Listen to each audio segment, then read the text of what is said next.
records vanish. That is often the fate of atrocities. Those responsible rarely want their actions remembered. So they destroy the evidence, they burn documents, they bury the truth, they rewrite the story. Yet sometimes, despite every effort to erase it, something survives. A single record can remain hidden long enough to force the world to confront what it tried so hard to forget. And sometimes the surviving evidence is even more unsettling than the silence that once surrounded it. Sometime during the 1870s, a ledger was recovered from the ruins of a collapsed storage building on the grounds of the former Harwell Plantation in Tensas Parish, Louisiana. The ledger had once belonged to the plantation's owner, a man named Gideon Harwell, who had overseen the land during the final, brutal decades before emancipation. The book itself seemed ordinary. It was cloth-bound, water-damaged, and warped with age. The edges of its pages had turned a brittle brown. But what it contained was anything but ordinary. Inside the ledger were names, hundreds of them. Plantation records listing names were not unusual. What made this book different was something far more troubling. Some of the names belonged to people who had died years or sometimes even decades before the dates recorded beside them. And some names belonged to individuals who,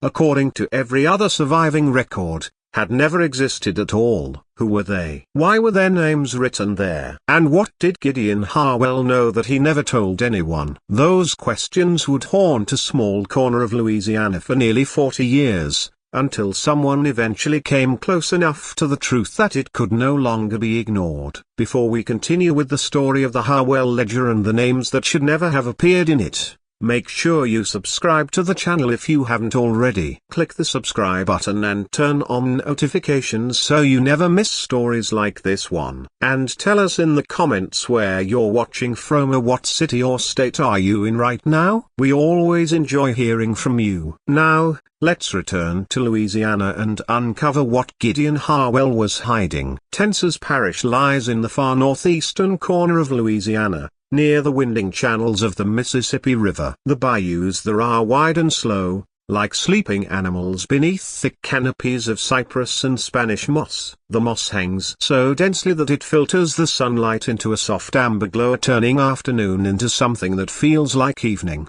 and evening into something stranger still.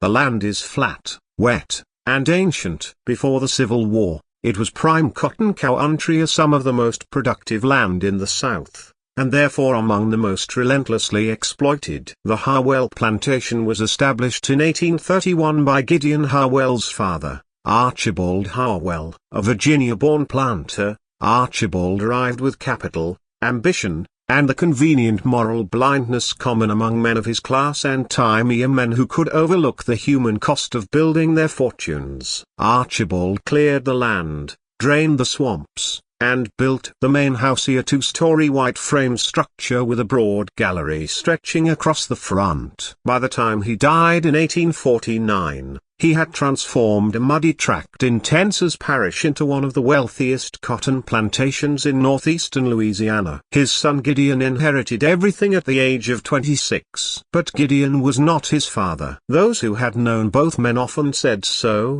though they rarely explained exactly what they meant. Archibald had been confident and sociable, the kind of man who dominated a dinner table with effortless authority, fully convinced that the world had been arranged for his benefit. Gideon was different. He was quieter. He had spent 2 years studying at the College of William and Mary before illness forced him to return home. When he came back, neighbors noticed something about him that made them uneasy. It wasn't cruelty, not exactly, but it wasn't kindness either. It was a kind of watchful silence, a careful attention to detail that seemed almost unsettling. Where other men talked, Gideon observed. Where others acted, Gideon recorded. He kept notes. He kept records. He kept accounts. And that habit of recording things would outlive him by decades and eventually unravel everything he had spent his life building. During the 1850s, the plantation operated at its peak. Each season it produced between 300 and 400 bales of cotton, worked by an enslaved labor force of around 120 people. In the parish, Gideon was known as a careful manager rather than a particularly violent one. In that time and place, however, That reputation meant only that extreme punishments were recorded less frequently on his property than on some of his neighbors. Gideon's ledger was meticulous. Every name was written down, every estimated age, every assigned task, every purchase, every death. It was that final columnar, the one tracking death, so that would later become impossible to explain. The ledger's discovery was not dramatic. There was no sudden moment of revelation. No historian lifting a pristine book from a forgotten chest. The truth emerged in a far messier way, and messy discoveries often feel more believable. The storage building where the ledger had been kept was part of the original plantation complex. It was a low timber structure used for tools, seed supplies, and miscellaneous goods that had no better place to be stored. After the Civil War or after emancipation and the collapse of the plantation economy, the building fell into disuse. The main house changed owners twice between 1866 and 1872 before finally being purchased by a northern cotton factor named Bernard Oakes. Oakes intended to keep the land productive using sharecropping, and he began assessing the property to determine what infrastructure remained usable. In the summer of 1873, while workers were clearing out the abandoned outbuildings, one of the storage structures suffered a structural failure. Its interior support beams collapsed, bringing part of the roof down with them. Fortunately, no one was seriously injured. While clearing the debris, workers discovered a small tin box wedged beneath one of the fallen beams. It appeared to have been knocked from a shelf and protected from the worst of the collapse by the angle at which it had landed. Inside the tin box were 3 items: a worn leather wallet containing nothing, a bundle of letters tied together with cord, and the ledger. Bernard Oakes was a practical man, and the personal record-keeping of a former slaveholder held little interest for him. He placed the tin box and its contents inside the main house with the vague intention of reviewing them later. The letters were written in a cramped, difficult hand and addressed to a woman whose name he did not recognize. He planned to have someone examine them eventually, but he never did. Instead, it was his wife, Clara Oakes, a woman from Massachusetts, who first opened the ledger. She did so on a rainy afternoon in October of 1873, with no particular purpose other than curiosity and the restless boredom of someone confined indoors by bad weather. And what she found inside would begin a mystery that would linger for decades. She began at the front where Gideon Harwell had recorded his initial inventory of the property he had inherited, and she read forward chronologically. She read for approximately 2 hours. Then she set the ledger down on the parlor table, went to the window, and stood looking out at the bayou for a long time without moving. What she had found was this: near the middle of the ledger, in entries that covered the period between roughly 1851 and 1857, names appeared in the deceased column that Clara recognized from earlier sections of the same book. Not the same names in the way that common names recur across a population. The same names, the same ages, the same descriptive notations that Harwell had used to distinguish individuals. A man listed as tall, marked left cheek. A woman noted as speak French, good with children. A child described simply as boy 7. Purchased Nacho to March 1844. All 3 had been recorded as dead. The man in 1848, the woman in 1847, the child in 1846. All 3 appeared again in the 1851 to 1857 sections of the ledger. Alive, assigned to field work or domestic duties, with small notations beside their names that Clara could not immediately interpret. She told her husband that evening. Bernard Oakes was a methodical man, and his first instinct was the most rational one. Clerical error. Harwell had made mistakes, confused names, duplicated entries. It was the kind of thing that happened in large handwritten records maintained over many years by a single person without institutional oversight. This explanation satisfied him entirely and almost satisfied his wife, almost because there was something else in the ledger, something smaller, stranger, that she had not mentioned to Bernard yet and would not mention for several weeks. Tucked between 2 pages near the back of the book, written not in Harwell's careful copper plate, but in a different hand, cramped and slightly uneven, as though written quickly or under some form of pressure, was a single sentence: "They are not the same ones." That was all. 5 words in someone else's handwriting, slipped between the pages of Gideon Harwell's ledger sometime before or after the ledger was sealed in its tin box, and left there. Clara Oakes did not sleep well that October. The sentence rotated in her mind the way that certain phrases do when they attach themselves to a question you cannot stop asking. They are not the same ones. Not the same ones as what? Not the same as the people recorded under those names earlier in the ledger. If so, who was writing the note, and to whom and why? Why would someone feel the need to clarify in writing hidden within the document itself that the living people bore the same names as the dead? She wrote a letter to her brother in Boston, a man named Thomas Garrett, who taught history at a small college there and had a particular interest in the record-keeping practices of the antebellum South. She did not describe the note. She described only the duplicate names and asked whether he had encountered similar phenomena in plantation records. Thomas Garrett wrote back in 3 weeks. He had, he said, heard of deliberate name falsification in plantation records, usually for purposes of tax avoidance or the concealment of illegal slave trading. He had also heard of clerical error producing apparent duplications. He had not, he said, encountered a case where the same descriptive identifiers, the physical markings, the noted skills, the documented origins were applied consistently to both the dead and the living entries. That, he said, was unusual. He said he would like to see the ledger. Thomas Garrett arrived in Tensas Parish in the spring of 1874. He was 41 years old, a lean, precise man with spectacles that he was constantly removing and replacing, and a habit of taking small, rapid notes in a pocket-sized book he carried everywhere. He had spent the previous 15 years studying the documentary history of American slavery, not from any particular political motivation, he would have said, but from what he called the historian's fundamental obligation to the evidentiary record. He believed that the past could be known if one was willing to be rigorous, and he was rigorous. He spent his first day at the Oaks plantation, simply reading the ledger from cover to cover, speaking very little, and eating lunch at the parlor table without appearing to notice what he was eating. Clara watched him read with the particular attention of someone who has been carrying a private anxiety and is hoping someone else will either validate or dismiss it.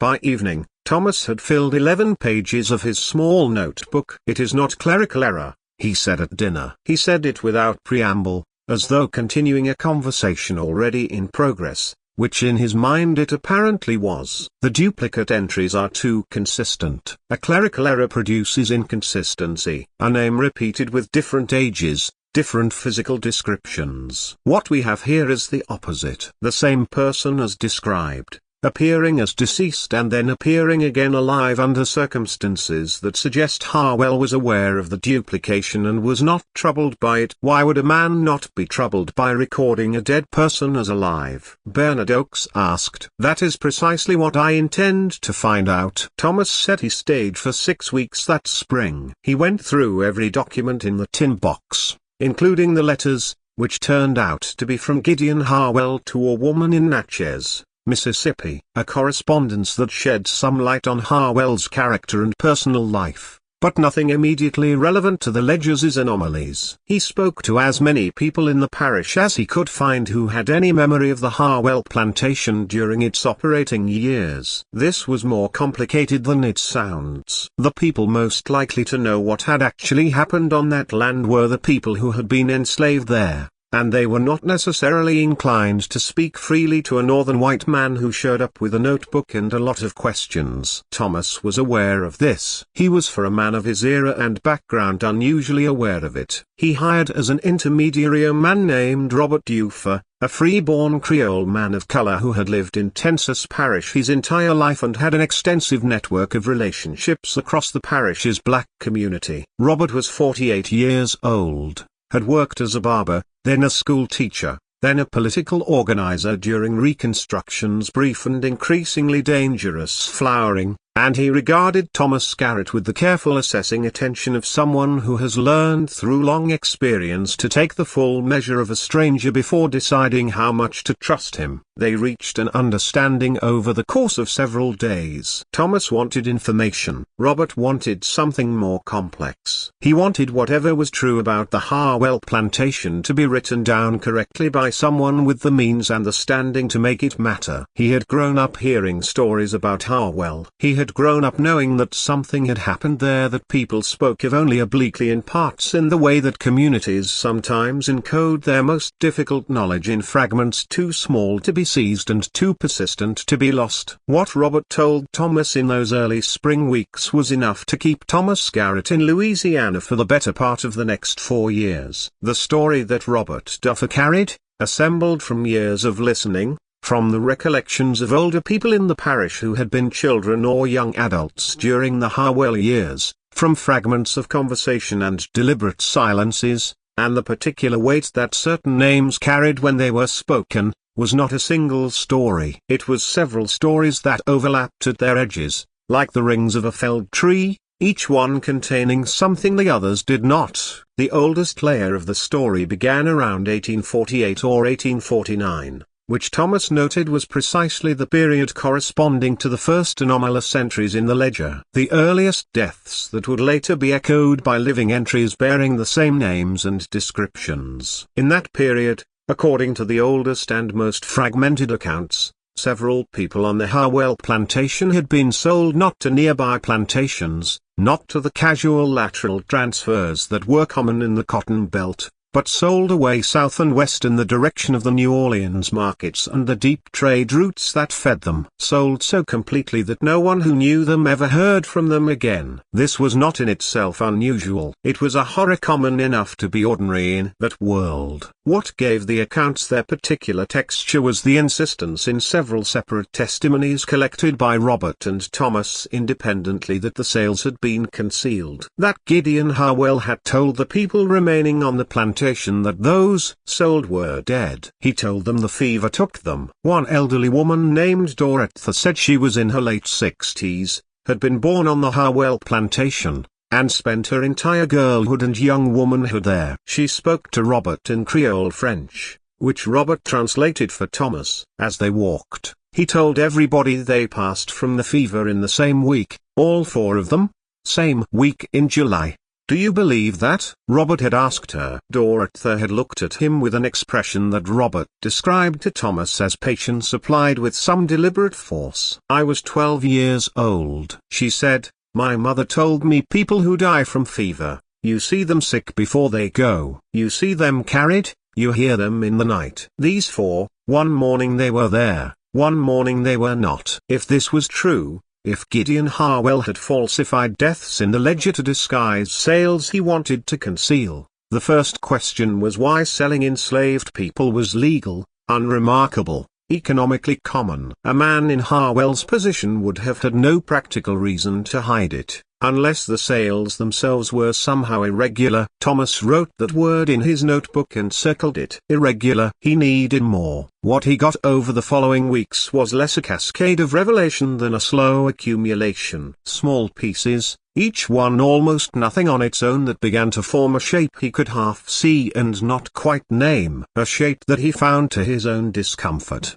more disturbing the clearer it became. He learned that Gideon Harwell had maintained a private account at a bank in Vidalia across the river in Concordia Parish, separate from the plantation accounts that his records reflected. A man who had worked as a clerk in that bank in the 1850s, now elderly and living in poverty in a Natchez rooming house, remembered Harwell visiting that account with a regularity that had seemed, even at the time, deliberate in its separation from his usual business. He learned that there had been during the 1850s a man who visited the Harwell plantation with some regularity, a man the enslaved community knew only as the counter because of his habit of walking the fields and the quarters with a small tally board counting, never speaking to anyone directly, always accompanied by Harwell himself. Nobody knew the counter's name. Nobody remembered his face with any precision, only his habit. He counted. He made marks. He left. And Thomas learned this from Robert.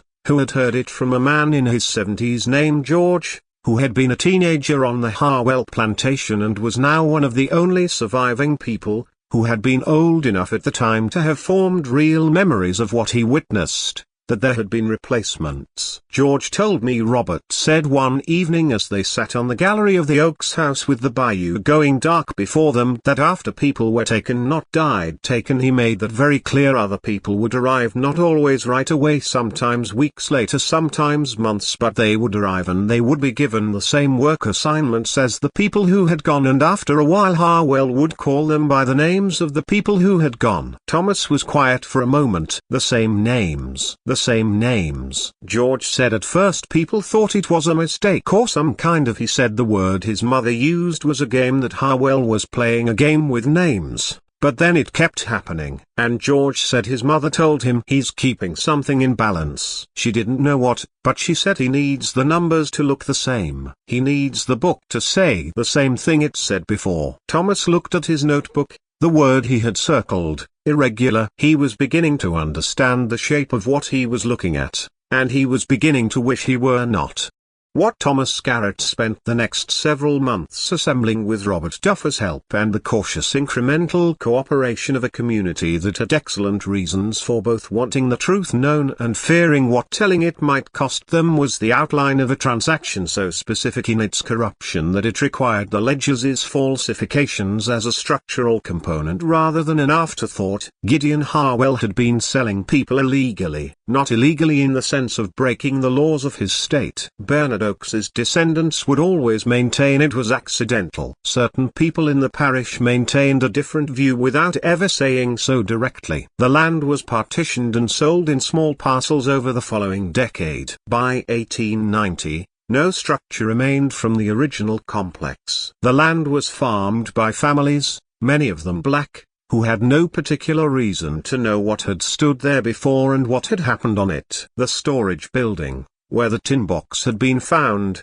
had been one of the first structures to come down in 1874, not long after Claruara Oaks first opened the ledger that had been sealed inside it. Claruara herself lived until 1909, outlasting her husband by many years. She kept Thomas Garrett's monograph on her shelf until she died, and she kept beside it in an envelope a copy she had made in her own handwriting of the 5 words written in the hidden note. They are not the same ones. She left both items to her daughter with a letter explaining what they were and where they had come from. The daughter kept them. The daughter's children kept them. Whether they survive today, whether the letter and the envelope and the copy of that handwritten sentence still exists somewhere in the possession of Claruara Oakes's descendants is not something the record can tell us. Thomas Garrett published his monograph in Boston in the spring of 1879 under the title Names and Accounting, a study in the falsification of plantation records in Tensas Parish,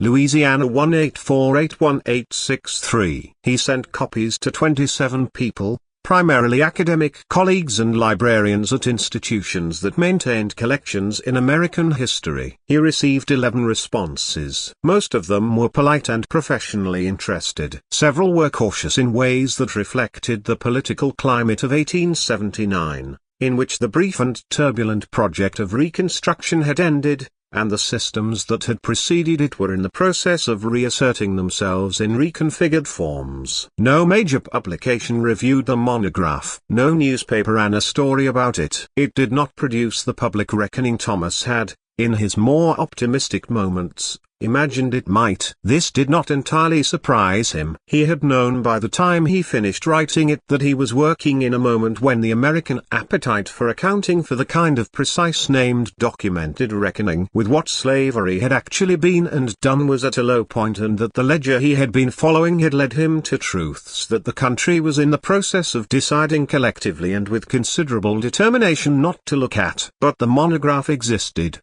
83 copies of it were printed. They went into libraries, into private collections, into the hands of people who read them and put them on shelves and eventually left them to their heirs. Whether any of those copies survive is a question of physical chance, of which buildings did or did not burn, which estates were sold and which preserved. which libraries thought to catalog a privately printed Boston monograph on Louisiana plantation records with enough care that it could be found later. The question of whether they survive is not the same as the question of whether what they contain matters. Robert Duffer was shot in 1878. He was walking home from a meeting at the school he had been working to keep open against increasing pressure. The shooting was attributed to an unknown assailant and was never investigated with any apparent seriousness. He was 52 years old. Eugenia outlived him by 31 years, dying in 1909, the same year as Clara Oakes,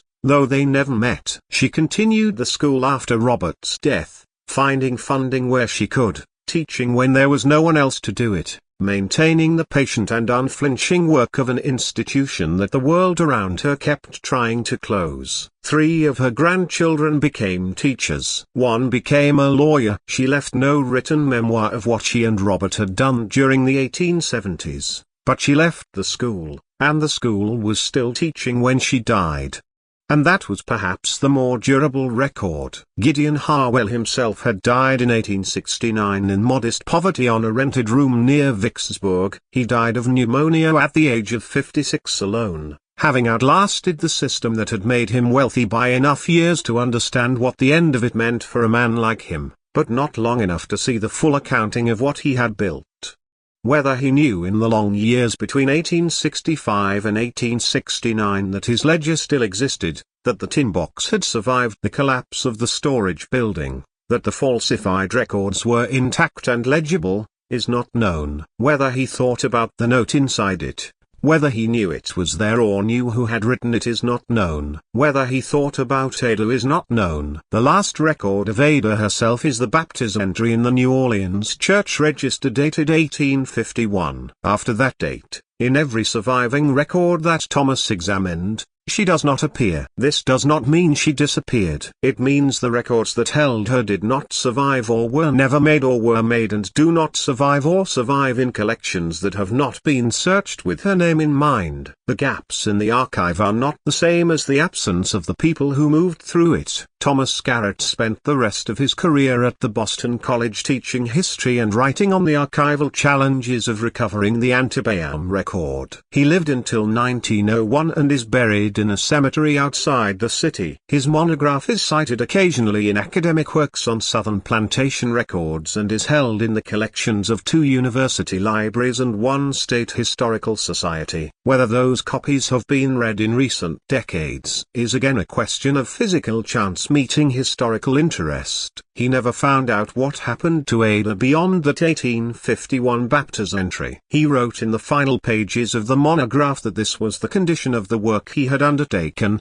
that it did not end with resolution, that it ended instead with partial knowledge, with the shape of the truth visible in outline, the details stubborn in their refusal to be fully recovered, and the honest accounting of what could and could not be known. He wrote, "The ledger told us what Harwell had tried to erase. The hidden note told us that someone at the moment of erasure had refused to let it stand without a record. What became of that person we cannot fully trace. But she was there. She understood what was being done. She wrote it down." That act of writing was itself a kind of insistence that the record, however incomplete, should not be entirely false. We owe her the continuation of that insistence, to look at what the documents contain, even when what they contain is a careful, deliberate lie, and to say as plainly as she said it, they are not the same ones. The Harwell ledger was eventually donated to a New Orleans archive by the estate of Bernard Oakes's grandchildren sometime around 1920. It was catalogued as Plantation Records,